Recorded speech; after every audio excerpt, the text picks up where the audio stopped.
We are gathered here in this ancient meeting house, gathered far and near via the miracles of digital technology. We are gathered wherever we are, whoever we are, whatever life has brought to us this day and this season, we have gathered.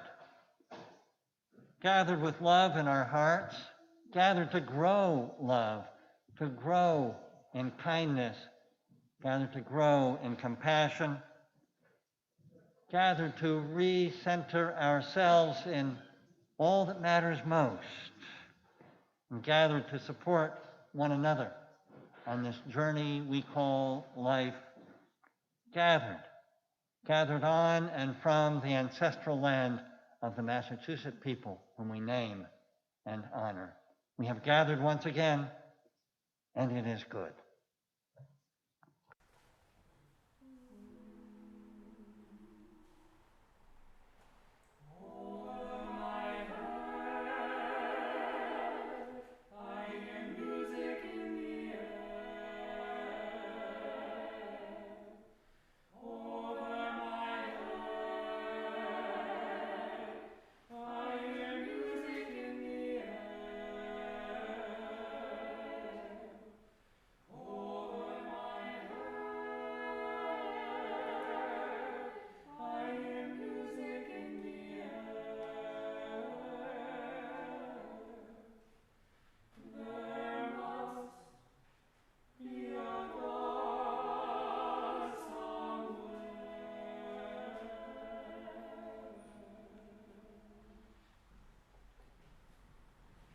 Over our heads, we heard music in the air, amen.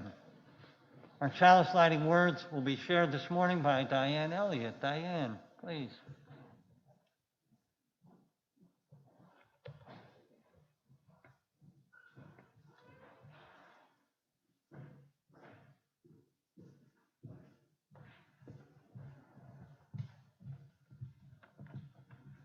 Good morning. These are words by Kent Nurburn. Remember to be gentle with yourselves and others. We are all children of chance, and none can say why some fields will blossom and others lay brown beneath the August sun. Care for those around you. Look past your differences. Their dreams are no less than yours. Their choices in life no more easily made. And give in any way you can of whatever you possess. To give is to love. To withhold is to wither. Care less for the harvest than how it is shared. And your life will have meaning, and your heart will have peace. I light this chalice for the love of understanding and the opportunities for growth.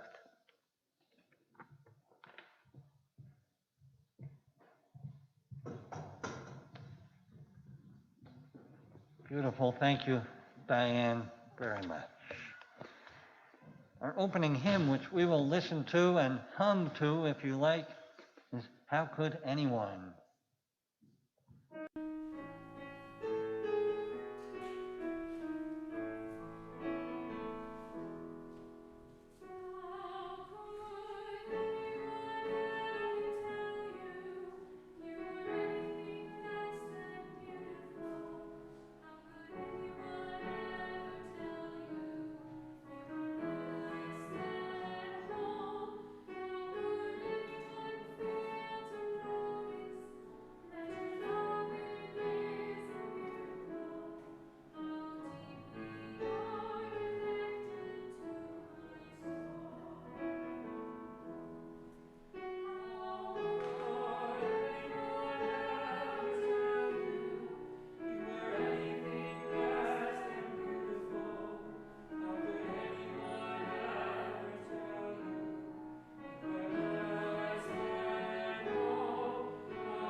That means we're all beautiful, and we are.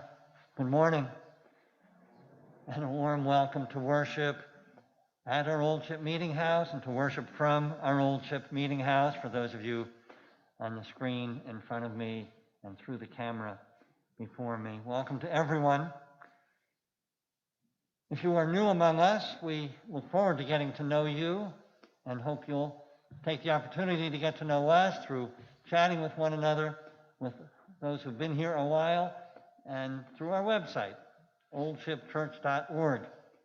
And if there are any who are new among us this morning, I invite you to stand and tell us who you are so that we might offer a warmer welcome this morning after the service. Any newcomers? Or you can just stand and not say a word if you like. Yes, please. Ryan, good to have you with us. Welcome. Margaret, good to have you with us. Must be related. Good to have you with us. Good to have everyone here. And again, fellowship hour afterwards outside for those in the meeting house. And if you're on Zoom, we invite you to stay on the Zoom link afterwards, and Daveline Cooper will host conversation on the Zoom link. So everybody can have a chance. So we'll be just outside afterwards. If we're here, the refreshments will be our refreshing conversations. A couple of announcements. First, actually most importantly, if you are at all unsteady on your feet or just don't like steps, we have the beautiful garden ramp through this exit. So when you leave this morning, you can use that. It takes you to the same place along with everyone else. Second, there is an event this afternoon shared by our local cluster of Unitarian Universalist congregations. It is at Norwell, though I expect they are at capacity for the live event. It's also on Zoom. I have not met her. I know people who have and who've read her book. Caroline Cautshire, author of What Kind of Girl? An African Child Caught Between Two Worlds. The Zoom link was sent out in our weekly update and our Sunday reminders yesterday, if you'd like to attend at 4 o'clock later on.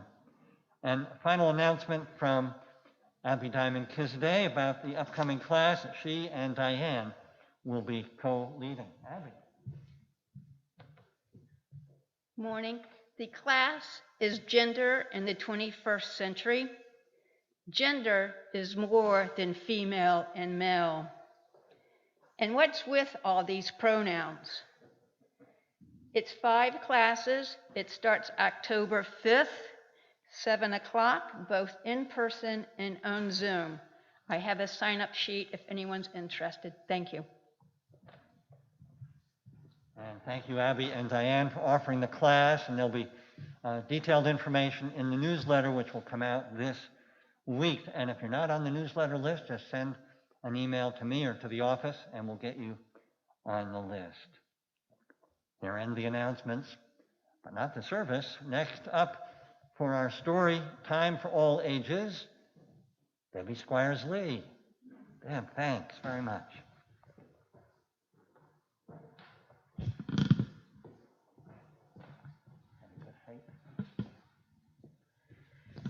All right, can you hear me okay? All right. This story is called When Aiden Became a Brother. The pictures are beautiful. I know you won't be able to see them, but I'll describe them when I can. When Aiden was born, everyone thought he was a girl. His parents gave him a pretty name. His room looked like a girl's room, and he wore clothes that other girls liked wearing. But as Aiden got bigger, he hated the sound of his name. He felt like his room belonged to someone else, and he always ripped or stained his clothes accidentally on purpose. Everyone thought he was just a different kind of girl. Some girls had rooms full of science experiments and bug collections. Lots of girls didn't wear dresses. But Aiden didn't feel like any kind of girl. He was really another kind of boy. And there's a picture here where Aiden cut off all his hair. It was hard to tell his parents what he knew about himself, but it was even harder not to. It took everyone some time to adjust, and they learned a lot from other families with transgender kids like him. Aiden explored different ways of being a boy. He tried out lots of names until one stuck. They changed his bedroom into a place where he belonged. He also took much better care of his new clothes. Then one day, Mom and Dad had something to tell him. "I'm going to have a baby," Mom announced. "A baby?" Aiden said. "Does that mean I get to be a big brother?" "Of course," said Dad, ruffling his hair. And there's the mom and the dad and Aiden. Aiden thought that being a big brother was an important job for a boy like him. He wanted to make sure this baby would feel understood right away. The baby needed clothes, so Aiden and his mom went shopping. There were so many choices. Would the baby like seahorses or penguins better? "Are you having a boy or a girl?" asked a lady. Aiden didn't like it when people asked if he was a boy or a girl, and he hoped the baby couldn't hear yet. And Aiden here is covering up his mom's belly so the baby couldn't hear. He was glad that his mom just smiled and said, "I'm having a baby." The baby's room needed to be painted, so Aiden and his dad went to the hardware store. Dad chose a gallon of sky blue paint, and Aiden added a puffy cloud white. "Are you excited for your baby brother or sister?" asked the paint guy. "I'm excited to be a big brother," said Aiden. The paint guy looked confused. Aiden could tell that he wanted to ask a different question, and Aiden was glad his dad was there with him. The big rollers were fun to paint with or paint in the room. "This room feels just like being outside," Aiden exclaimed. He had always felt trapped in his bedroom before they fixed it, but his new sibling wouldn't have to feel that way. "You're right," said Dad. "Let's make some shapes in the clouds." Every baby needs a name. Aiden loved getting to choose his own name, but he remembered that it had been hard for his parents to let go of the name they chose for him. So he looked for names that could fit this new person, no matter who they grew up to be. Babies need someone to read to them, so Aiden practiced and practiced and practiced. Dad wanted to teach Aiden how to change diapers. Maybe later," Aiden said.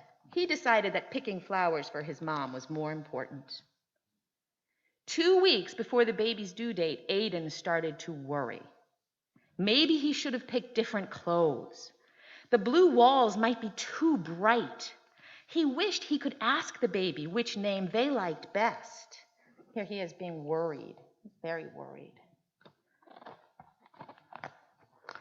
Mom came to tuck him in. "Are you feeling okay, sweetie?" she asked. Aiden put his hands over where he thought the baby's ears would be, and he whispered, "Do you think the baby will be happy with everything? I don't want them to feel like I did when I was little. But what if I get everything wrong? What if I don't know how to be a good big brother?" Mom hugged him tight. "When you were born, we didn't know you were going to be our son. We made some mistakes, but you helped us fix them. And you taught us how important it is to love someone for exactly who they are. This baby is so lucky to have you, and so are we." The next morning, Aiden found the boxes of his old baby pictures. He looked so different back then. It hadn't been easy, but he liked the boy he was growing into. Maybe everything wouldn't be perfect for this baby. Maybe he would have to fix mistakes he didn't even know he was making. And maybe that was okay. Aiden knew how to love someone, and that was the most important part of being a brother. And there's a big party and it says, "It's a baby." The end.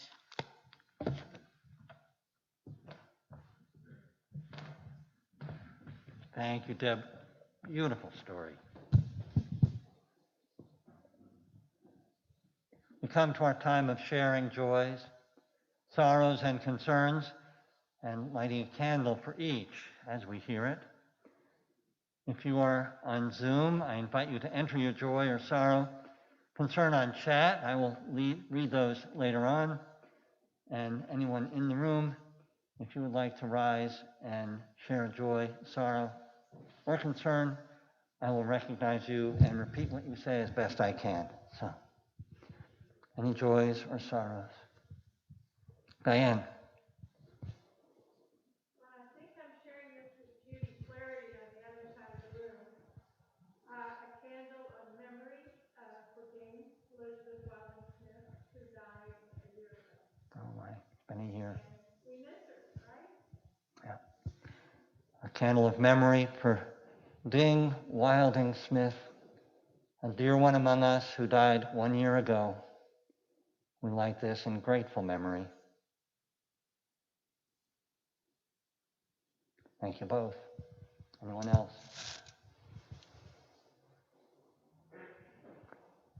Yes, Roy and then Chris. A candle of thanks for everyone who supported me. I lost my sister 2 weeks ago when I was down in Washington. It was a wonderful service. It was full of life and love. And I just felt you all with me. Even if you didn't know. A candle of thanks for all who supported you, Roy, when your sister passed and at the time of her service last week. We trust it was a beautiful remembrance. We hold you in our hearts. Chris, I think I saw it. No? What? Oh, way over there. Yes, go ahead, Michael. I'd just like to light a candle for my aunt Susie who passed on Friday after I'm so sorry, Michael. A candle for your Aunt Susie? Susan, who died this past Friday. We hold all of your family in our hearts and prayers.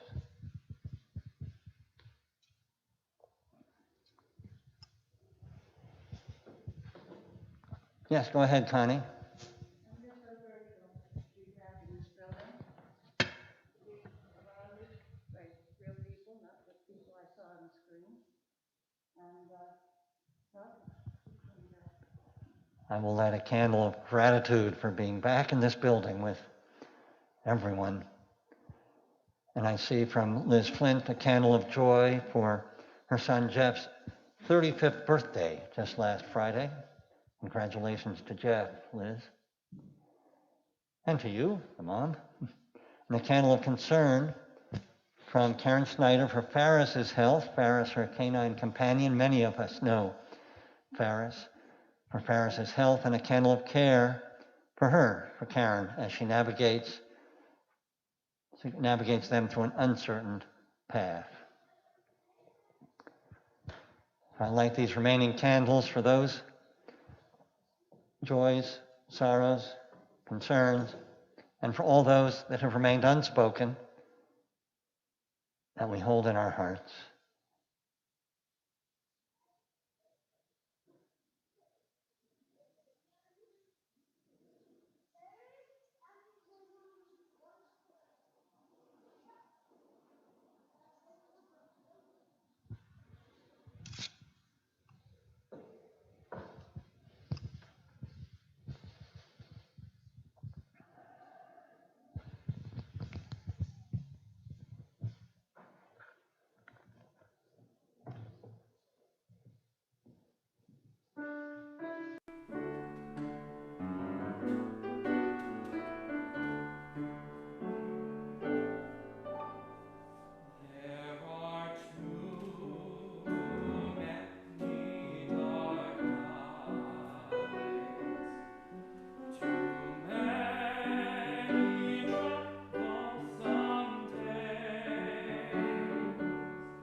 realize I neglected to ask our young people and their leaders to leave. They took it upon themselves, not because they don't like us, but because it's time for their programs across the street. We miss them. Then we enter our time of meditation, prayer, and silence. Meditation. Just sitting, just breathing, simply present. Nothing to do, just time to be here, now.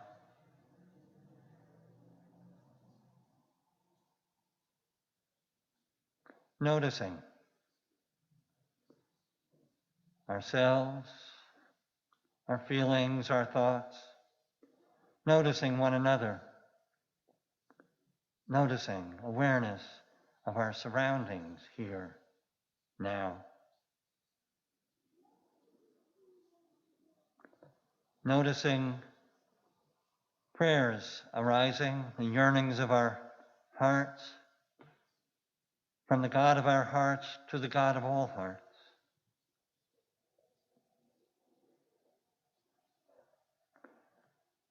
Prayers for refugees and immigrants, whether from Haiti, Afghanistan, elsewhere, may they find safe haven, peace, well-being. May we collectively find it in our hearts to welcome. Prayers for wisdom and kindness in all of our hearts and in our leaders. May they help us all forward in the best interests of the people, all people, of life, of the earth, at the center. Prayers for those we've heard from today who mourn or struggle. All those among us who may be ill or facing a challenge that life has brought this season, we hold one another in our hearts that we may gain in strength, receive comfort, find peace as we navigate these times in which we live. And we enter a time of contemplative, prayerful, peaceful silence.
Our reading this morning will be shared by Abby Diamond Kissaday. Once again, Abby, please.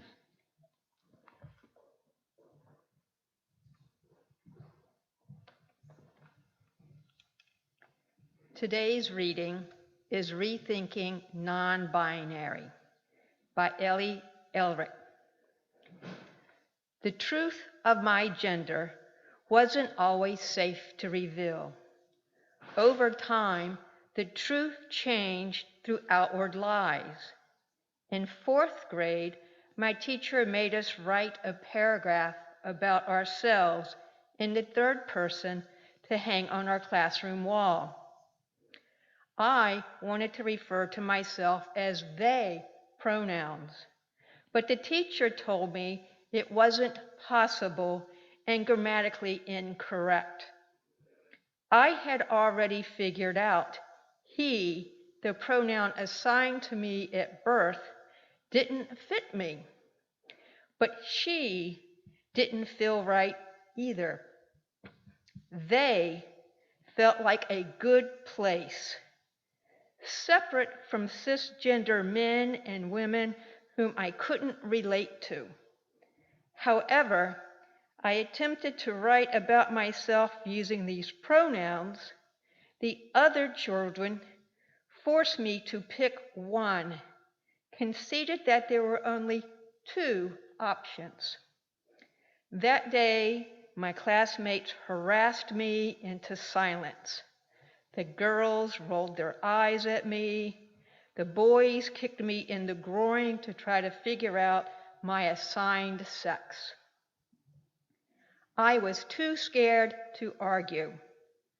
Asserting a pronoun wasn't assigned to me at birth angered the other children. They hadn't met anyone like me before.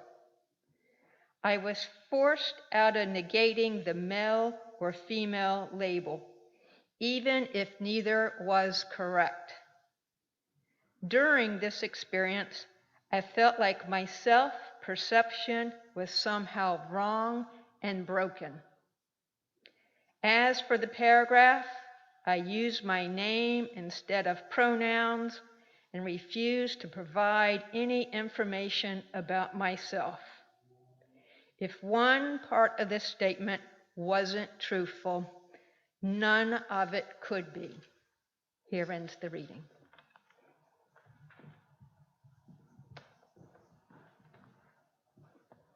Thank you, Abby. Our morning offering is invited. For safety's sake, we won't have ushers passing a plate, but we do invite you who are here in the meeting house, if you like, to leave your offering in one of the baskets at these 2 exits as you leave, or along with everyone, you are welcome to make an offering on our website using the donate link.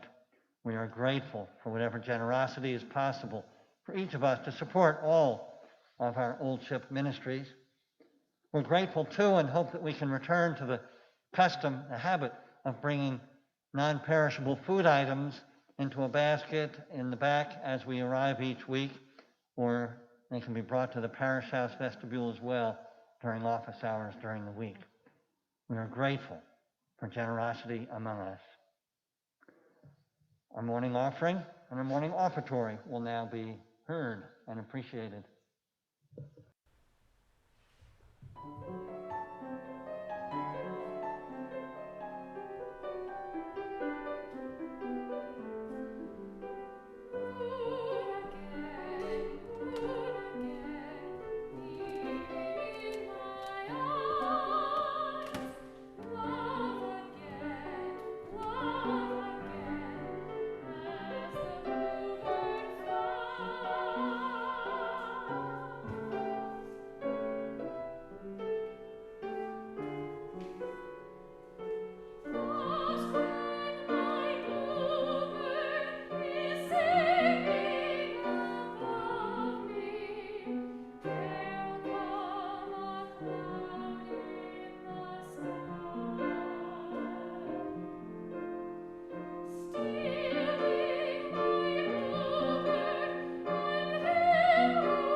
Thank you, Heather and Christopher, and thank you again for your gifts.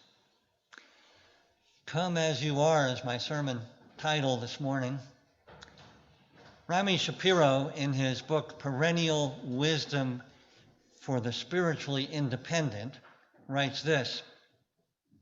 Says, if you listen to the great sages and mystics of the perennial wisdom, you will find a moral compass that always points towards justice and compassion. That moral compass, well, Rami Shapiro suggests that it might be as simple as this, with which we're all familiar, the Golden Rule, with its many variations across just about every religious tradition and culture on the planet. We're familiar, most of us perhaps most familiar with the Christian iteration, which has become secular. Do unto others as you would have them do unto you. And we have Confucius, who said, do not do to others what you do not want done to yourself. In Islam, it sounds like this. No one of you is a believer until you desire for others that which you desire for yourself. It goes on. We could spend the rest of the morning cataloging and hearing the various iterations. As for that Muslim version of the Golden Rule, what do we most fundamentally desire for ourselves? How about this? To be loved, to be respected, to be understood,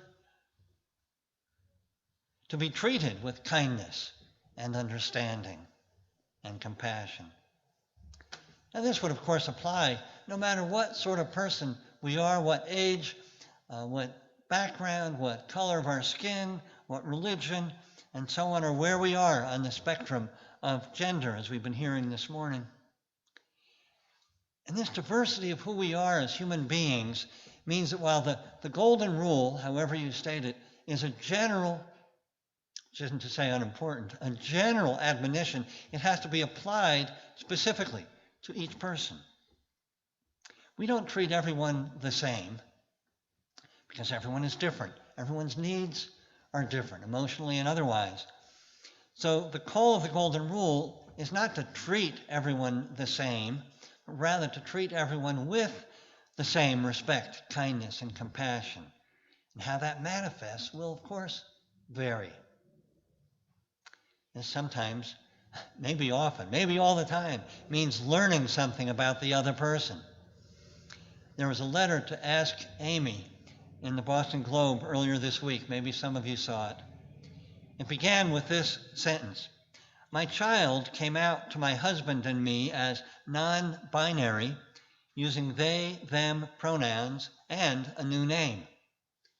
The letter writer went on to say that she was struggling, working to change the way that she addressed her child, wanting to get it right.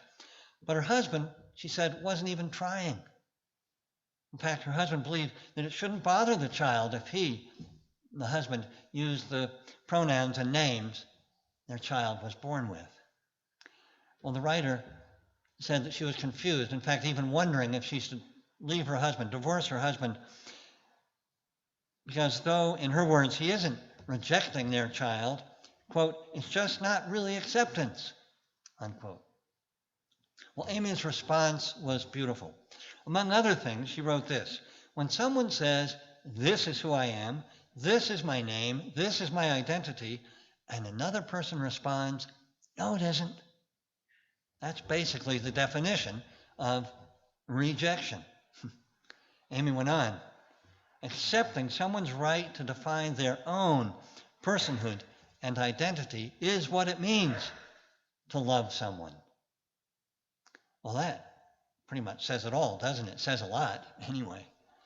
Now, in her response, Amy also acknowledged, now particularly for those of us who've been on the planet for decades or more, it's an adjustment to learn to use, for example, personal pronouns differently. We have become so accustomed to one way. So we'll make mistakes. But if at the heart of our efforts, like that mother in the letter, if the heart of our efforts is to get it right with compassion, kindness, respect, and love, then we keep at it. I know it's taking me time to get used to using they, sometimes in the singular, but I'm working on it. Because deeper, far deeper than grammar, is the moral compass of the Golden Rule. Anyway, it's worth noting, as I expect you all know, that the English language, like every language, is always changing. A columnist in the Times this week, some of you may have seen that. A linguistics professor, linguistics from Columbia University, made that very point. Language is always changing. He was talking about use of pronouns. And we probably all know that the word you wasn't always used for both singular and plural. And sometimes it still creates confusion. If we have to differentiate between you, Abby, you, Diane, and you all, we have to make it clear. We figure it out, though, don't we? As we'll learn to do with they, them, and theirs. Now, I don't have to remind us this morning that our nation and in the world today, we're facing enormous challenges of all sorts. COVID, climate crisis, and both of those interwoven with the poisonous threads of racism and economic inequality and much else here in our nation and among the nations of the world. So my heart breaks. Just a few examples when I see immigrants from Haiti brutally treated at the southern border and deported to their home country, beset by violence and recovering from earthquakes, a home many of them have not been to for years and years. My heart breaks for the women and girls denied their rights, and worse, under the new Taliban regime in Afghanistan. My heart breaks for women denied access to the health care of abortion here in our own nation. My heart breaks observing the sometimes petty politics in Washington and elsewhere, certainly in Congress, as they continue to fail so far, fingers crossed, knock on wood, to address climate change, voting rights, police reform, infrastructure, and much else. Plenty to break the heart these days. So I spend time today talking about pronouns and the spectrum of gender identity. Well, first, for the sake of each person precious, whomever they are, however they understand themselves, each person, whether in our congregation, in our families, wherever, each person precious, particularly those who have, well, not particularly, but including those who've too often not been accepted, or who they know they are, who've not been supported for asserting their own gender identity, who've not felt that they can come as you are. And next, because every time that we learn to become more understanding and compassionate to one person or one group of people, we have grown in understanding and compassion. And that's a very good thing. We are learning not just to mouth the words of the Golden Rule, but to live them a little bit better, to live this moral compass that can lead us a little closer to the true north of Dr. King's beloved community, a kind of promised land, a little closer, to less rancor and more respect, to less polarization and more peace. And perhaps then better able to address all the challenges I've named and others. So come as you are, my sermon title, a continuation, one might say, of our widening the circle theme last week. We widen the circle by affirming that everyone can come as they are. And sometimes, of course, we don't even let ourselves, whoever we are, however we understand ourselves, to come as we are, even if we fit the usual social norms, or at least it looks as though we do.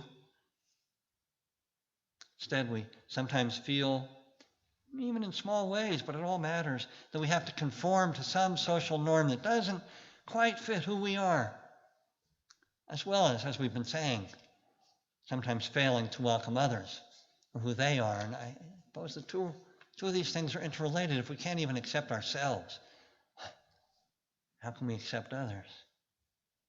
Now, as many of you no doubt remember, we worked hard as a congregation quarter of a century ago, I can hardly believe it's been that long, quarter of a century ago, to learn to be a welcoming congregation, the way we understood it in our denomination and among ourselves then was to be more welcoming, fully welcoming to those who identified as gay, lesbian, or bisexual.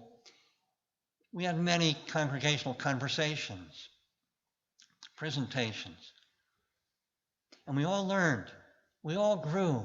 I expect we all grew. I know we grew as a congregation.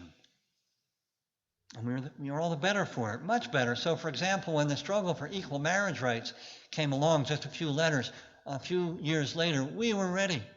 And we sent letters. And we had forums for the community. We engaged in this battle to change laws and change perceptions, change hearts. We had grown, and it was good. Well, now, as always, the journey continues. Of course, and that's good too. Now, as for me, on this particular journey, I am a cisgender male. It means I identify with the gender I was assigned at birth, and I'm heterosexual. And I like both those things. I like who I am. And does it harm me in any way that other people identify as transgender or non-binary or gay or lesbian or whatever, whoever they are? Of course not. In fact, aren't our lives richer? Aren't our lives richer for any sort of healthy diversity, including diversity on the spectrum of gender? Now, as I've said, I'm going to make mistakes. Maybe I have this morning and didn't even realize it, about how I talk about all this. I'll misstate someone's pronouns, but then I'll apologize and try again. I'll try to learn over and again. We are, after all, each and every one of us on a learning curve about lots of things as human beings, as we seek to get ever closer to the promised land, the beloved community, which is one in which everyone, each and all, can come as they are, be who they are, even when who they are is considered by some, or used to be considered, as outside some. Who gets to define this anyway? Social norm.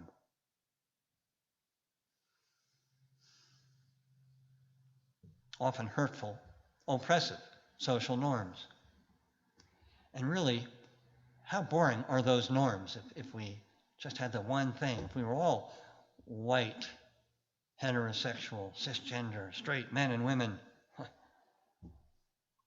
Anyway, we are called far more deeply than by culturally stereotyped norms. We are called by the moral compass of the Golden Rule. We are called by our own Unitarian Universalist principles affirming the inherent worth and dignity of each person, called to seek justice and compassion in human relations, called by our inward sense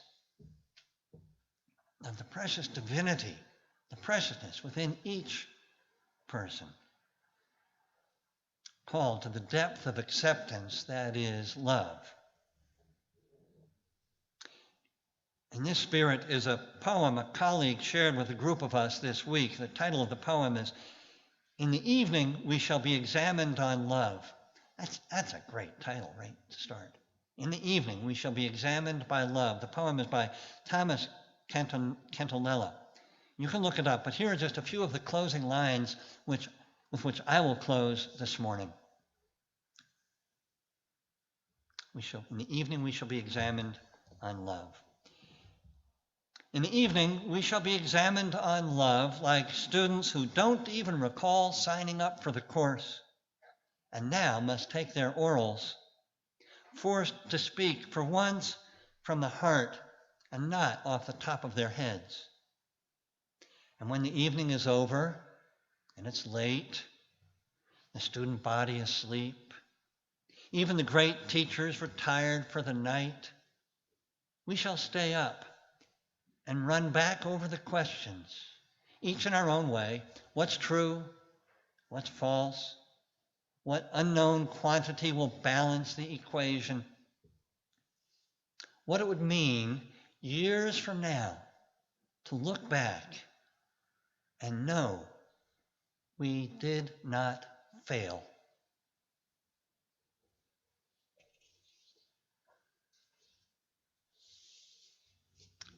So may it be for each of us and all.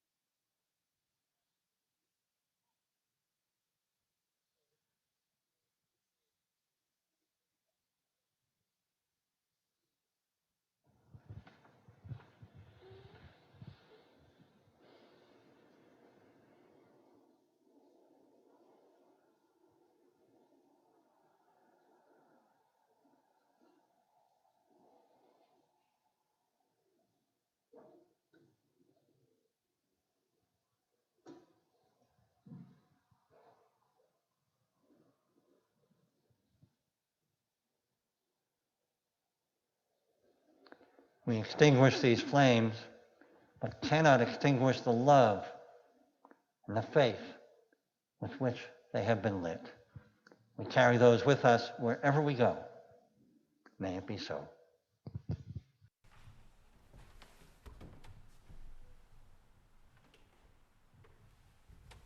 Closing hymn will be sung from the choir loft.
Be ours a religion which like sunshine goes everywhere, its temple all space, its shrine the good heart, its creed all truth, its ritual works of love, its profession of faith divine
as people leave the meeting house, I invite those of you who'd like to stay on Zoom for an uncoffee coffee hour to remain. And those of you who need to leave, feel free to leave.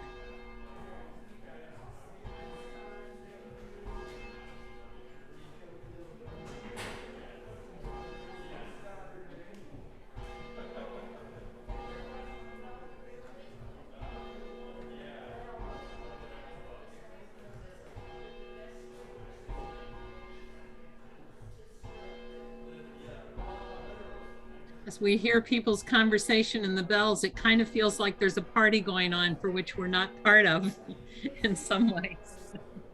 We're only hearing from a distance.